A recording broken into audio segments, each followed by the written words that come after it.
So mga idol, itutuloy naman natin yung ating pag-design dito sa imbus ng kalapate. So dito naman tayo sa parting muka. Ayan mga idol, ang inuukit natin ngayon dito ay yung kanyang mata at saka yung kanyang eyelid. At mamaya pati yung ilong isasama na natin sa pag-ukit. So ayan mga idol, ang gamit kong dyan, pang-ukit yung lapis. So para hindi sabog yung pagkakaukit natin kasi malambot masyado yung clay. So ayan mga idol, inunti-unti natin o dinadahan-dahan natin yung kanyang pag-uukit para swabe. Kailangan kasi pantay yan eh. Diyan tayo sa parte ng mata.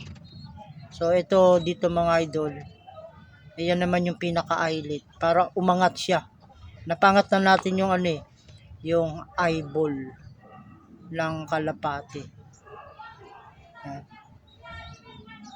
Ito naman yung pinaka-eyelid sa gilid ng kanyang eyeball o dito sa pinaka-imbos ng mata, yung bilog ng mata ng kalapate. So ayan mga idol, nagbabawas tayo no, kasi kailangan nakaangat yan eh.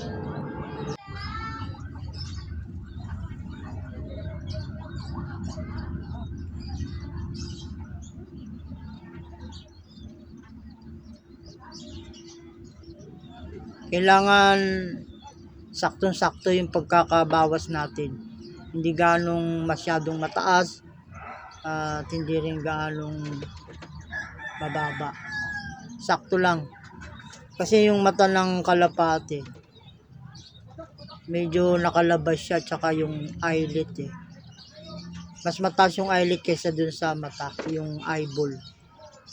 So yan mga idol, medyo pinapantay lang natin ng maayos para swabe yung pagkakakorte ng mukha ng kalapate. At mamaya babalikan natin yan mga idol. At ngayon nandito naman tayo sa ilong. Yan mga idol oh.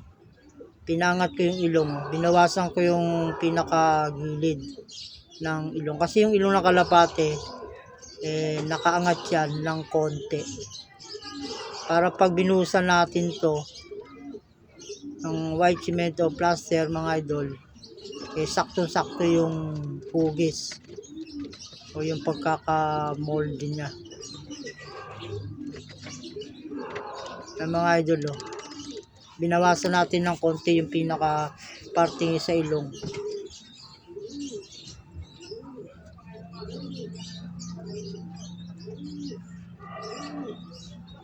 Kailangan yun sa mukha mga idol saktong-sakto kasi nandyan yung pinaka center ng tingin ng tao sa mukha ng kalapate. Kaya kailangan saktong-sakto yan. So medyo maselan to dito kasi nga medyo maliit yung parte na inuukit natin o dinidesignan natin dito. Kaya medyo natagalan tayo dito. So bali ito mga idol yung huli nating design dito sa sa imbus ng kalapate na dinrawing natin hanggang sa na-imbus. At ayan mga idol, kasi yung ilong ng kalapate medyo may lalim din yan eh, yung butas. Kaya inano natin ng saktong sukat ng pagkakabutas. Hindi ganong malaki yung ilong ng kalapate mga idol. Kasi karamihan naman sa pang race ganun eh. Ito, ipinapantay lang natin ng maayos. So, sana magustuhan nyo to mga idol. Please follow and paki-like na rin mga idol.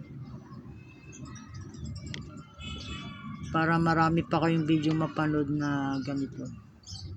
Mag-upload pa tayo ng mga ibang video na patungkol sa imbus. Yan mga idol, dito tayo sa parte ng kanyang nguso. Bali yung sa kalapati kasi merong yan awang yung nguso. Yung isa mahaba sa ibabaw at yung isa medyo maiksi.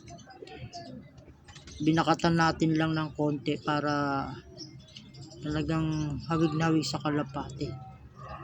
So yan, medyo pinapantay-pantay ko siya dyan para maging makinis. At dito naman, ito yung tenga mga idol, no? Tenga yan ng kalapate. Medyo manipis lang yung ukit natin dyan para suabe. Kasi sa kalapating tunay, ganyan lang din ang konting balahibo lang na angat. Bali yung pinaka noon niya at saka ulo, yan ang smooth, makinis lang siya. Sa tenga medyo may balahibo ng konti. At dito nga mga idol, so yun, no, inulit natin gawa ng ipinantay natin siya dun sa ilong. Kailangan kasi saktong-sakto yung pagkakaano natin sa ilong at sa mata. So yan mga idol, at dinagdagan pa natin ng konti ng ukit para medyo umangat pa ng konti o umalsa pa. Yan mga idol, babawasan natin yan. Napakaganda nito mga idol pag natapos to, lalo na pag napinturahan at nailagay natin sa frame.